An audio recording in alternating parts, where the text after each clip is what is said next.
Part 1. So, Todd wonders why Sarah likes to eat soup every day at work, but that Sarah likes to make it, and Sarah says that it's easy to make and that she likes to make it a lot of Monday with her week's supply of soup. Todd too was wondering how to make it happen. What was the secret? Sarah said it's very easy to cook just a chicken or something, but it's cut and then the vegetable and then the red rice and then she puts it in a boiling water. It doesn't have to be boiling water, but when the water is boiling, the meat and the vegetables will mature easily. And Sarah said for the seasonings, she only needs pepper, salt, and garlic, as well as the kind of soup that depend on the salt, ketchup, and lemon juice. Then thoughts wonder how Sarah keeps keep it for a week supply, or she goes outside for a little while, or she goes right into the fridge.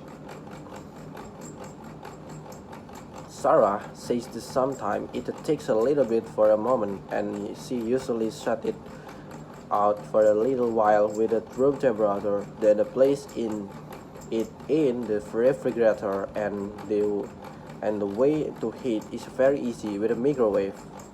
And Todd asks if she had a cook either for either for 5 meals and all depending on the weather or not. Sarah was bored with the kind of soup she had to make if she liked it. She had to probably make it either for a week, but if it couldn't be 3 or 4 times. And Todd says yes, if he's bored with his soup, maybe he can make 6 or 7 times and give him a bowl. Part 2. It started when Steve asked about the movie theater to Renee because Steve wanted to take Jennifer on the date. Renee tried to help Steve write down instructions for the movie theater. Start at Renee asked Steve to go down Pine Street, then cross the river and go straight up to Pine Street. Then after Pine Street, Steve had to make a left, and then the movie theater was second building next to the church. But then Steve would need a restaurant recommendations for his dating, and Renee would suggest for the Pink a Flamingo, which serves the best Spanish dish in Spain, and then he would give a hint to that restaurant. Which after the movie theater, he would go south to Pine Street and cross 2nd Street and drive to 3rd Street, and then he would find a parking lot of the left side of the street. After he has to turn left on the 3rd Street on the Pink Flamingo just before the left-hand river, and Renee thought it was 10 o'clock in the morning and to 12 half 12 at the night, but it will be until the midnight on the weekends. And for the last time, Steve asked about the florist where he could buy some flower. Renee suggests for Steve the flower shop ahead the stadium on 2nd Street. Part 3. The story began with a shepherd dog who was indisposed and well fed and starved by his master. He decided to flee, and on the sad, hungry journey, he met a sparrow. The sparrow was willing to help and the best friend to the dog. And then the sparrow helped the dog find the meat, bread, and so on. until at last the dog was satisfied and had enough, so they decided to rest. The bird rested in the tree, erring, while the dog rested in the street just below the tree. A moment later, as the dog fell asleep, come in Miss Carter carrying 2 barrels of wine pulled by 3 horses over the road. The sparrow warned Mr. Carter, but he ignored it and went over the bird's best friend dog. Then the bird got angry and vowed to annoy Mrs. Carter for his arrogant manner, but Mr. Carter underestimated the bird even more, and finally his journey continued.